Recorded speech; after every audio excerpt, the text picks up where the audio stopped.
It's time! Episode 8, Sick of the Pundits. We back again and we are live. Maybe. Very good. Amazing as always, Josh. I'm doing fantastic. How are you doing, Louis? Very well. A lot of football news today, isn't there? Too much. Oh, it's been loads. I'm not up to date at all with anything. That's why we're here.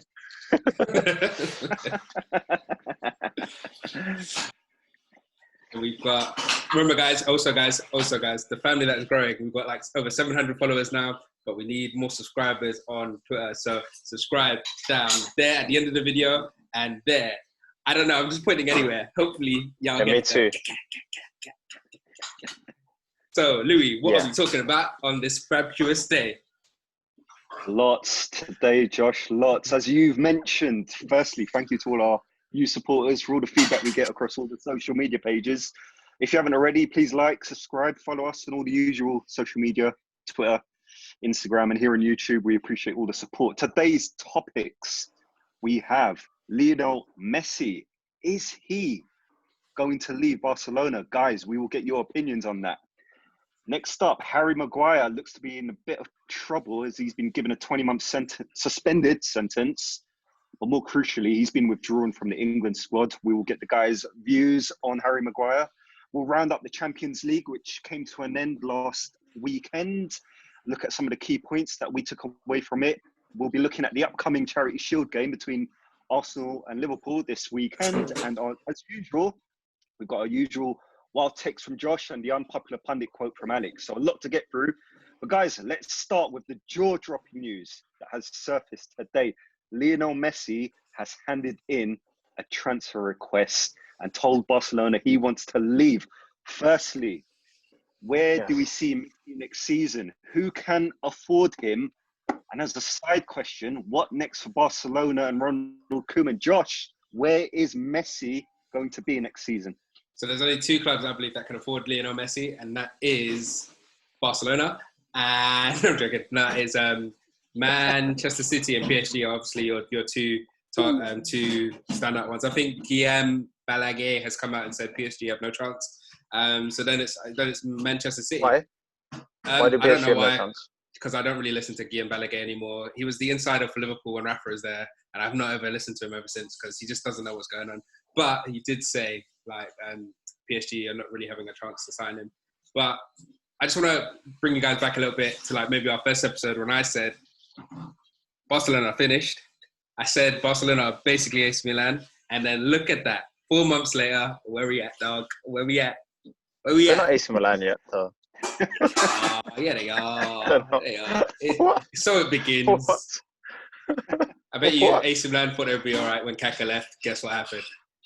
They got Suso. That's what happened.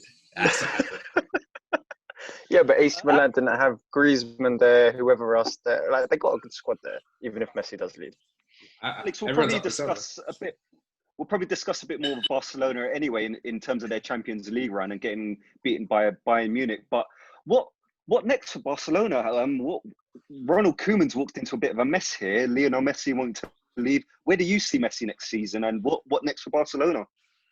I mean, I would love him to leave. I don't care where he goes. I want him to come to the Premier League naturally, just so I can watch him play every week. But it would be great for him to leave, have a new challenge, be able to get out of the shadow of the fact that he can't beat Stoke on a Tuesday night. You know, maybe he can do that now next season. So we're all looking forward to that. Barcelona, where are they going to be next season? I think it'll do them good. Ronald Koeman hit the jackpot anyway. Then he was any shit with Everton as well, and somehow he's now the bloody Barcelona manager. But I reckon it'll be good for them that the fringe players now have a chance to show what they're made of. You know, Griezmann, he's been in the shadow a lot this season. Maybe he can step in and be the main man. You know, you've got Dembele, if he can stay fit. He's another one that signed for a lot of money, 100+ million. And if Coutinho does stay at Barcelona, he's sure to have a bigger role if Messi's not around. So a lot of the players maybe even want him to leave, you know, because he runs that whole club essentially. So it might be good for both player and club. Who knows? I hope he does leave. Very good points. One we were discussing actually earlier in the week. Josh, and you were a bit vocal on this one. Luis Suarez, if you were Ronald Koeman, would you keep him or would you get rid of him as the rumours seem to be coming around that he is leaving Barcelona as well?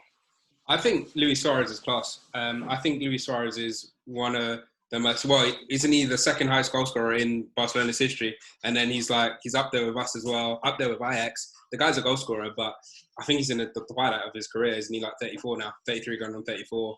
And if you look at it, his energy levels are just not there. One of the best things about Luis Suarez, it wasn't his quality of finishing. It wasn't actually that was one of his things. But essentially, the thing about Luis Suarez, what made him great was that his hard work, his effort was undeniable. He was like Tevez with class. Do you know what I mean? That's the one thing that you got from Luis Suarez, and you probably don't get that anymore. But if I'm Barcelona, if I'm Ronald Koeman, I'm trying to keep all my players and just try and figure it out. Maybe they're just not motivated.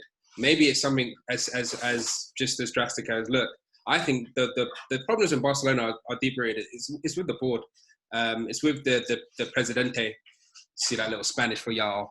But I think the issue is with Bartomeu. Is that his name? I think that's the issue, man. He's he's changed the Barcelona's, because Barcelona was about building from the academy, and then ever since this guy is El Presidente and they lost Pep Guardiola, or not even that, not even Pep. When they sold Neymar, it seems like they've just been trying to be these Galacticos, and it's like that's not what you lot are. So there's something deep rooted within Barcelona, which is the issue. And I think before I start kicking out all the players, I'm like, look, that needs to be resolved. But Ronald Koeman doesn't have that kind of power. And even him getting Ronald Koeman, like Alex said, that guy failed at Everton, like a complete abject failure. I mean, he's been brilliant for Netherlands. But then again, if I've got freaking Virgil van Dijk in back of my defence, how difficult can it be to be, especially with international football, not as the same calibre as it was when we were growing up. Do you know what I mean? So, I jumped to a few places there. But my thing is, Barcelona's problem is deep rooted, and it's not with just Luis Suarez or getting rid of PK. It's literally there's Why something is Suarez rotten. Does anyone know? Why I think did he it's leave? Koeman just doesn't fancy him, does he? Koeman doesn't fancy him, and again, I think it's just Barcelona. They're in like a lot of debt, but debt is not necessarily a bad thing. It's when you can't manage your debt, which is the issue. And I think Barcelona at the moment, they need to sell. And they're looking. I read somewhere that they're looking to terminate Suarez's contract, which is So mad. I think he's got 1 year left. Yeah, if they're getting it terminated, then they're hardly making that much money back off it. You know? No, I mean, I think it's his wages is killing them. Yeah, it'll be a lot of the wage bill. Don't get me wrong, but you're gonna want to get a fee for Suarez, even if it is 10 to 20 million. Yeah, you know what I mean. In this market, it'll definitely be worth it. Who wouldn't? If I would buy Luis Suarez for 10 to 20 million. But then that's just me, innit? There's no leadership at Barcelona, and that's why it's all gone to shits. I would do my best to give, just bring back Pep, do something, because there's no leadership at Barcelona right now. They're a rudderless ship, and you can see it, that this is how you manage a club badly. I mean, look, I always refer things back to Liverpool, because that's my team, and that's the team that I love, and that I'm passionate about them. We were almost in administration with Hits and Gillette. We were so close to being deducted 20 points and out of the Premier League. That's how bad it got. Darkness, my old friend. I'm telling you. So you look at Barcelona now, and I see Barcelona. Not that they're going to get deducted points or anything like that, because they've got Spanish football by the balls. But it looks like they're just in some serious chaos at the moment. Yep, fair enough. Well, I guess this Lionel Messi story looks to be rumbling on. Probably will do for another few days. We at Sick of the Pundits will be keeping our ears closely to the ground, keeping updated with the latest news. So yeah, hopefully we'll see what happens and be able to give you more of a picture in the next episode. But yeah, Lionel Messi leaving Barcelona. Never thought we'd see the day. Moving on, guys. Harry Maguire. Obviously, we don't know the whole truth or all the facts. Not that you don't care about the facts. A lot of the time, as one of you would probably tell me. However, Harry Maguire has apparently got himself into a spot of bother whilst on holiday in Greece. Yeah, catch me up. I don't actually know what's happening with any of this. Catch me up. He was found guilty of aggravated assault, resisting arrest, repeated attempts of bribery, and has been given a suspended sentence of 21 months and 10 days in prison. I shouldn't laugh. After his trial on the Greek island of Syros. He was also named in the England squad earlier in the day. However, what? Gareth Southgate has withdrawn him. Obviously, this is not a good look with the sentence and the shame God. on one of England's starting centre-backs that he is in this spot of bother. Guys, I don't even know where to start with this one. Got any views on this one, Alex? Oh, God. Wait, what did he actually do, though? Did he beat someone up? Like, what? Does anyone know the story behind it? I think the story is a little bit. I think there's the Manchester United story of this, and I'm not being a little bit facetious when I'm saying this. I just feel like it's apparently his sister was attacked, and look, if anyone look, we all got family, and if anyone touches my sisters, I'm going to be on it. Do you know what I mean? So, What does that mean, Josh? It means that if you touch my sister, there will be consequences. So, like, essentially, like, this is a tough one. Because I feel that Harry Maguire, you're the most expensive player on the planet. Is that correct? Like 80 million. He's the most expensive player on the planet. Defender. The most expensive defender, centre back on the planet. If that's the case, Harry Maguire, do you know what you should do? You should have people, security guards, to be looking after you. That's my own personal thing. I think when you reach a certain level, a certain bracket, you're the Manchester United captain. You're one of the biggest stars in the world. You should have people protecting you at all times, so you never get into these situations. And for him to be putting himself in that situation, I think that's an L. No matter what's happened, obviously, like I said, look, you should be able to protect your sister at any cost or whatever, protect your family or whatever. That's the story that we're hearing. I don't necessarily believe it's all true, but because if that was the case, well, I don't know why he's been dealt with the way he's been dealt with. But in saying all of this, Harry Maguire, you earn a ridiculous amount of money. You're not the average human being. You should be able to protect yourself at all times. And maybe this is just a learning curve for all the players, to be honest. Nah, that's a bit harsh, though. I mean, he goes on holiday to a place where he's not exactly widely known. You don't think that?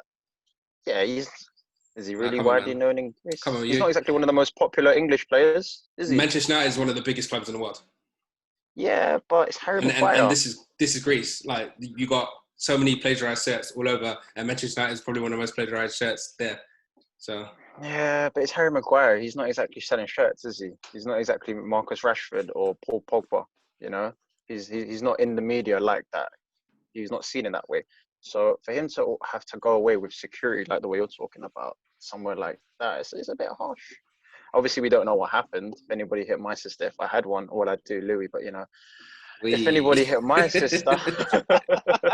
Did you script that? That is good. Very good. Then obviously, in Josh's words, it would be on. But it's a tough one, man. I can't believe he was named in the England squad. He's fucking done that.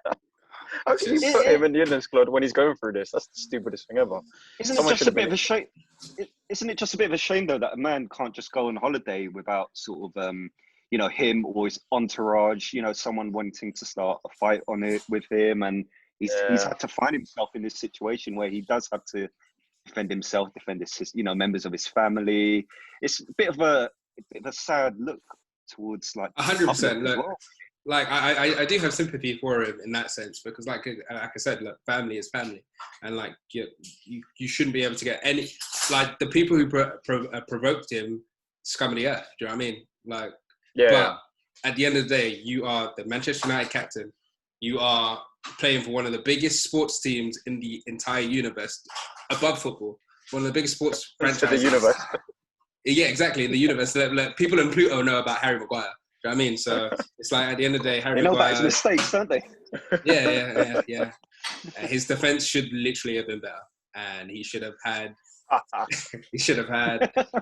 security guards around him, and then this wouldn't have happened. I feel sorry for him, but look, this is the situation. You're gonna get provoked. So just be wiser about it.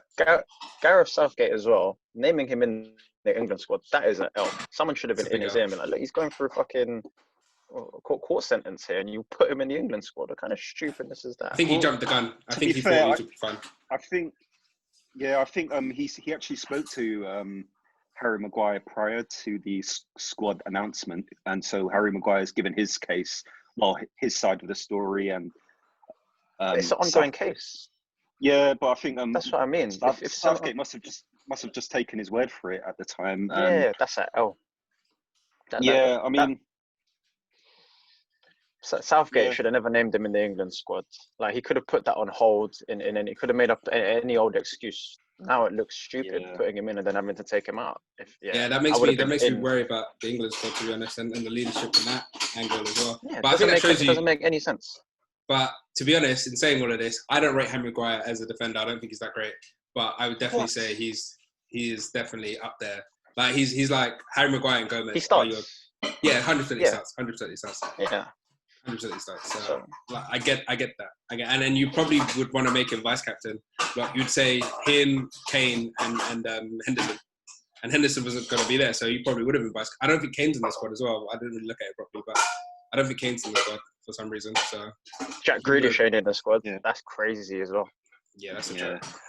Anyway, guys, we'll obviously let's not dwell on the negative that is Harry Maguire at the He'll be moment. fine. Anyway, He'll be fine. He's got that payoff money. Oh, but he got done for Hopefully he'll be bribery. Sorry. Hopefully he'll be back. Hopefully he'll be back to playing football again, and more positive news. Moving on. Champions League review 2020. Congratulations to Bayern Munich, the 2020 Champions League champions, in a shortened format of the competition. I think a few major talking points that we were sort of discussing. If we just go through them quickly. So Barcelona getting destroyed by eventual champions Bayern. City's timid failure against Lyon. Do we think Neymar could ever win the Champions League at PSG, and potential challenges for the trophy next year? Josh, let's go to you first. City's timid failure against Lyon. Was Pep a bit too respectful of Lyon, and how have they managed to mess that one up? Pep Guardiola strikes again. This guy hasn't won a Champions League or not even been in a final since his time when he had Lionel Messi in his team. This is the issue. This is my thing with Pep, because Pep overthinks things and he spends his way out of trouble, and that's why there's an asterisk over Pep. And I don't get what anyone says. This Bayern Munich team that he had couldn't win Champions League with them. Kept flopping with them. He's continuously flopped with Man City. This is a guy who spent nearly, I think, over £1 billion. He spent over £1 billion. He could have bought multiple football clubs and probably done better in the Champions League than he's done with the clubs that he's been at. And that's a joke. That's a joke. Pep Guardiola, as much as I love his football, I love his tactics or whatever, but he gets into his own head. Like literally, you're facing the 7th team in a Farmers League, and I don't care, it's still a Farmers League, and you couldn't beat them. Like, come on, man. It's a bit harsh. These guys were known as.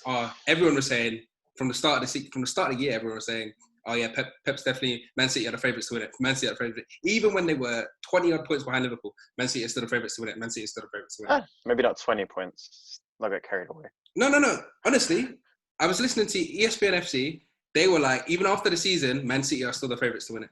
And what happened? Pep got in his own way.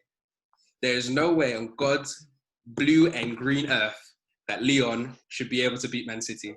But somehow Pep found a way. So I applaud you, Pep Guardiola, for always finding a way to not win the Champions League. That is a talent in of itself. Alex, your thoughts? Yeah. No, he was negative in that too. Like, and what was it? He played 3 defensive midfielders, Fernandinho, Rodri, and Gundogan, and then he played Kevin De Bruyne on the wing. Well, not on the wing, but in the front 3 and a bit more advanced. That was crazy. And you got Foden, Silva on the bench along with Bernardo. Yeah, it was an awful team selection. Even when I looked, I remember looking at it, being like, "What the fuck's he doing?" It's against a Lyon side, but not even, like you said, they're 7th in fucking League Earn even. So yeah, League Earn. Yeah, I think they had a bigger failure than Barca, because you could kind of see Barca's, like you were saying, kind of in earlier episodes, Josh. Barca, they were on the decline, and you can kind of see it. Whereas everyone was talking about City as if they're going to win it, like a certainty they're going to win it. Liverpool and City are the best teams in the world currently, and because Liverpool went out to Atletico, City were going to win it. That's the way everyone was talking. So City this season, biggest failure in the Champions League, in my opinion. 100%. Their season's been abysmal. Yes. Just moving on slightly, ever since you did mention Barcelona there, Alex, obviously destroyed 8-2 on aggregate by eventual champions Bayern. Bayern Munich, with Thiago in the middle there, obviously linked very heavily to Liverpool. I think you're a bit of a fan of his, Thiago. A bit aren't you, of a Alex? fan. A bit. Fuck me, I love tell that me guy. more about Thiago. Tell me more about Bayern. Why was this Bayern team so good this year? Josh has said this previously, but I agree. They resemble Liverpool. They're the closest team to Liverpool in Europe right now. The way they play football, they press high, they press well as a team, they defend high as well, and their tactics are spot on. Everyone from the goalkeeper to Lewandowski up front, they know their roles in the team, and they do it as a team. There's no individual about it. Thiago is, he's such a good footballer. He's one of my favorite footballers at the moment. Just the fact that he's so small and he plays in the middle of the park, but you can't get the ball off him. He's always 5 yards. He's got 5 yards ahead in his head, and the fact that he's got the ability to match it, he can spray passes left foot, right foot, 10 yards, 50 yards. It doesn't matter with him. He can dribble past 3 players. I love that guy. If he comes to Liverpool, I need to calm myself down a bit, man. It's over, in my opinion. We'll win the league. We'll walk the league if Thiago comes. He'll easily walk into our team. Oh, can you imagine Naby, Thiago, and Fabinho in the middle? Oh my gosh, it's too much. Oh, my mouth's watering just thinking about it. But that guy, oh man, yeah, he's so good. That final, a lot of people was telling me when I was speaking to a couple of people, they were like, "Oh, that final was dead." I thought it was a great final. I even watched it without commentary because just the football on display was of a really top level. Even PSG, you know, to be fair, they played to their strengths. Neuer was pretty impressive. Yeah, he made. I'd say PSG in that final, they had the lion's share of the chances. You know, and Neuer did make a lot of saves when they were breaking. Obviously against Bayern's high line, Neymar and Mbappe. Oh, it was frightening. You know, and they did have the chances, just they didn't put them away. But yeah, man, just going back to Thiago, if he comes to Liverpool, it's a wrap. It is a wrap for the Premier League. Chelsea spend $1 billion. Chelsea, you still ain't. You're still finishing 20 points behind.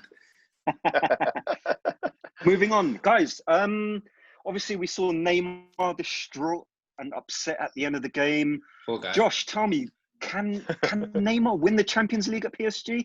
Not at PSG. I don't know, because look, PSG. I'm one of PSG's biggest critics. I still don't, but I think what PSG showed, and what that final showed, is that it takes a team to actually win football. Like, it's not an individual sport. Like, they have probably the 2 most outstanding, spectacular individual players in Neymar and Mbappe right now. But like, literally, their whole team. There's so many players in that PSG team that wouldn't even make Liverpool's bench. And I'm being serious. I'm hand on heart. Who? What? Well, Thiago Silva probably would make our bench. Right. Herrera wouldn't get into our team, and he's starting there. Okay. The Stoke player wouldn't be in our reserves. It's only because Verratti was injured.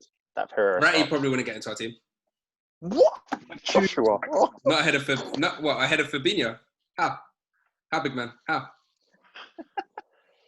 Their whole back line wouldn't get into our team. The whole back line wouldn't get into our team. Marco Verratti. Majority of their midfield wouldn't get into our team.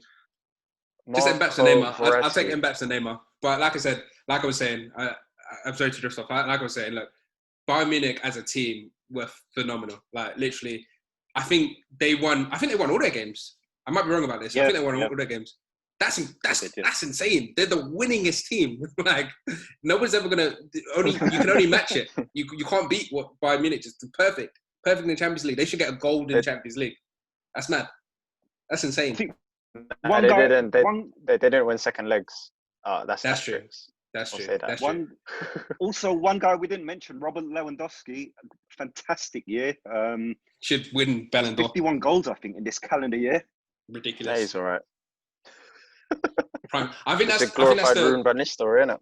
That's the major difference between Bayern Munich and ourselves, is that they've got an out-and-out goal scorer. Not that our team plays with an out-and-out goal scorer anyway, so that's neither here or there. But they've got an out-and-out goal scorer, and then they've got a pass master in Thiago Silva. If we nab Thiago Silva, that's crazy. Thiago Alcantara. Alcantara. Sorry, Thiago Alcantara. I'm sorry, Thiago Silva's in my mind. That Dave song is incredible, and I can see Mason Mount trying to spit it, and it'll be funny. But yeah, look, yeah, Thiago Alcantara. Yeah, comes out to this man. Fair enough. Alex, give me some names, some clubs, some teams next year. Who's going to challenge for the Champions League next year? You know, or I guess maybe not the usual. Actually, you got Liverpool, City. Mm. You have to say Bayern. I think. Any of the? That's it. Any of the other English clubs, United or Chelsea? Are they getting Chelsea should. Any late? With the amount of money Chelsea are spending, we might come on to Chelsea a little bit later because I really truly believe, mark this date, Fatty Lampard is getting sacked by Christmas. Chelsea. So then how are they going to challenge? Why are you no, because that's just what I feel. I feel it in my heart because I don't rate him as a manager, but the money they're spending, the team that they're building, is insane. Yeah. It's almost like FIFA. It doesn't make sense. So they should be challenging this. I don't know if they should be. Nah, come on, bro. Werner, Ziyech, yeah, Havertz, and Chilwell. Come on, man. Not one centre back that they need. 100%. Thiago Silva. So even him, he's like what, 35 or whatever. On paper, that team is amazing. Like, yeah, but they're not challenging anyway. No. So it'll be Liverpool, City, and Bayern. Those are the three that are going to win it next season. No one else. Comfortably say that. Zinedine Zidane to Real Madrid? No. Nah. Too much in they're not levels yet. Yeah, I just don't see it. And they're not spending money as well.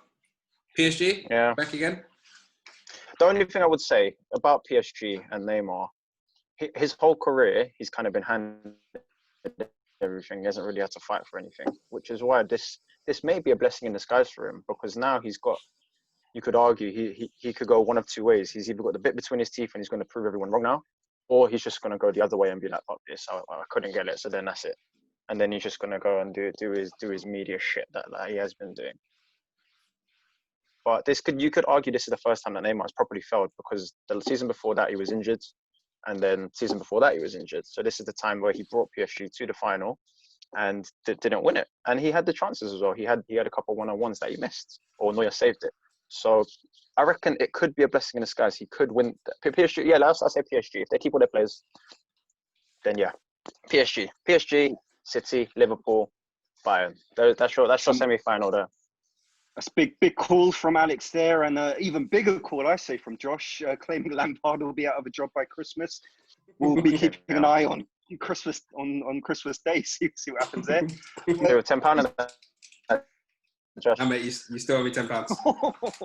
That's why I said £10. I got the money for that the other day. I can actually give you it.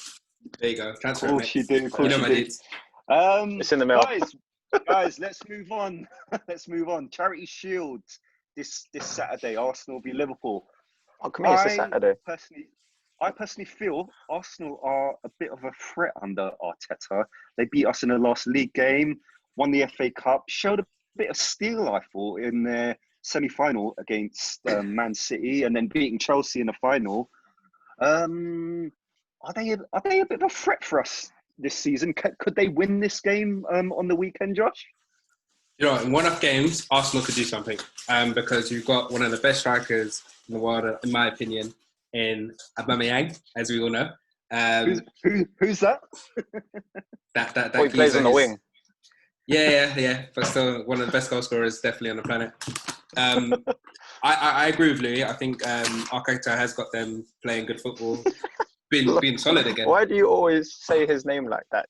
Because I'm giving you the Spanish version of his name. I'm fluent in Espanol. Like I said, I just feel like he's got them defensively solid as well. And Kieran Tierney has been playing all right as well. So, but it'll be interesting.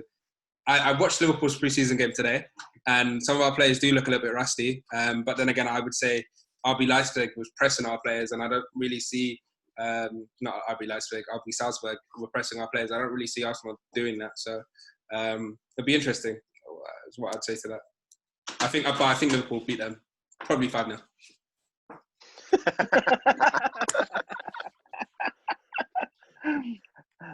Alex, any expectations? Are you what do you reckon about the game? I couldn't care less about the charity shields. It's the curtain raiser. It's got really good tradition and whatnot, but who cares? To be honest, I just want to see Naby Keita play. I've been waiting for this guy to cement his place in that Liverpool team, and obviously it's not a good thing that Henderson's injured, but it's good for Naby, the fact that he can now get a run in the team. Hopefully he stays injury free, and then once he starts playing the football that we know he can play, then it's going to be really hard to take him out. So yeah, my main thing for the weekend would be Naby Keita to start and to watch him play. And I want to see some of the fringe players play. There's Harvey Elliott, there's Minamino, who's actually been really good in pre-season. So I do want to see some of these guys kick ball. Perfect. Alex, give me a score prediction. 4-1 Liverpool. Wow. Josh, give me a score prediction. 5-0, mate. I already did. 5-0. 5-0, there you go. Goals. I'll go with a more sensible 2-1 to us then, I think. Right, moving on. Josh, wild takes. What have you got for us this week? So, yeah. Wow. This is. Wow. It's not even going to be whatever Alex was doing there. I'm going to cut that out personally. This is going to be a serious one because I think this is a very perfect point to bring this one up. Wild takes this week is just about the UK media, which I think is institutionally racist. I'm sorry, guys, for being serious on this one, but I think it's important to bring up. What is wild takes, though, Josh? Wild takes, as it is when we criticise the media or criticise media personalities for talking absolute nonsense. And I'm just going to say it how it is. The entire UK media, you're a joke. Because Harry Maguire has been painted as some sort of hero in what's happened, which is, look, fair dues, it's your prerogative. But your prerogative, if it was Raheem Sterling, would be this guy's got himself in trouble again. This guy is just not a hero of any sort. He's a troublemaker. You'll bring up something in his past and try and link the two. And that's because the UK media is racist. And we've seen it time and time again. When Raheem was buying his mom a house, he was ridiculed for it. When Raheem went on EasyJet or whatever it was, instead of spending a lot of money on a plane, he was still ridiculed for it. I think there's a jealousy of a young black man making his money, and there's a jealousy about it. And these newspaper guys, journalist guys who clearly have an agenda, are absolute cowards when it comes to stuff like this, and they're racist. And we all know what newspapers I'm talking about. It doesn't even need to be said. And like I said, Harry Maguire, like I said earlier, I don't think he's a bad guy for what he's done. I think it's probably out of character what he's done. But I'm saying if it was Raheem Sterling, he would have been crucified for it. And in this time that we're seeing, the UK media, every world media has an agenda against young black men who are doing good things. So I had a conversation with the guys about this, and I wanted to make this one a serious one because at the end of the day, it's not right. And like I said, I'm not trying to put Harry Maguire against Raheem Sterling or anything like that. That's not what I'm trying to say. What I'm trying to say is, with all these institutions, we've just seen another black man being shot, and in America, but over here, some of our great people are getting absolutely destroyed by the media, by the education system, by the police force. And like I said, I'm not going to say all of them are bad. I'm sorry, this is going on a little bit. I'm not going to say all of them are bad, but I'm going to say the majority. I'm going to say about 80% is ridiculous. And we're seeing it right before our eyes. And that's why we've probably created this own platform ourselves, because we're sick and tired of the stupid media that we get force-fed. And that's one of the main reasons why we started doing our podcast at the end of the day, because it's a joke thing, but it's our own opinions, it's our own minds, and we're not relying on stupid newspapers talking nonsense. Yeah, that's not even to say what they're writing about Harry Maguire is wrong, because he has been a role model. It's not like he hasn't been he's been doing bad over his career. It's just the fact that what would the UK media have said about Raheem Sterling if it was him. So it's nothing against Harry Maguire or what has been said about him. It's just we know what would have been said, about Raheem, and it wouldn't have been the same. He wouldn't have got the same leeway that Harry Maguire is getting, and it's completely unfair, as Josh says. So yeah, 100%. Y'all racist. Actually, 80% of y'all racist. Fair enough. Thanks very much for the wild take this week, Josh. Let's end this episode, I guess, with the Alex's unpopular pundit quote. Alex, what have you got for us? Funnily enough, I wasn't prepared, but I got an email from my good man over there, Josh. One of our favourites, Michael Owen. I can't even believe he said this as well. Michael Owen once said, "That's a fantastic penalty, but he'll be gutted it went wide."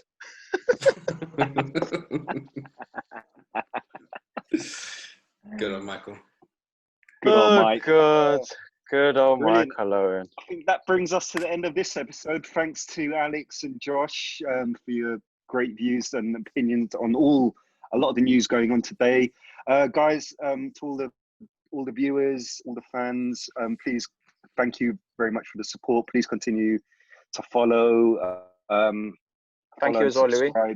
And to forward our stuff. Thanks a lot. You're welcome. I guess till next episode, guys. Stay safe as usual, and then we'll catch you. Follow and subscribe. Thanks a lot, everyone.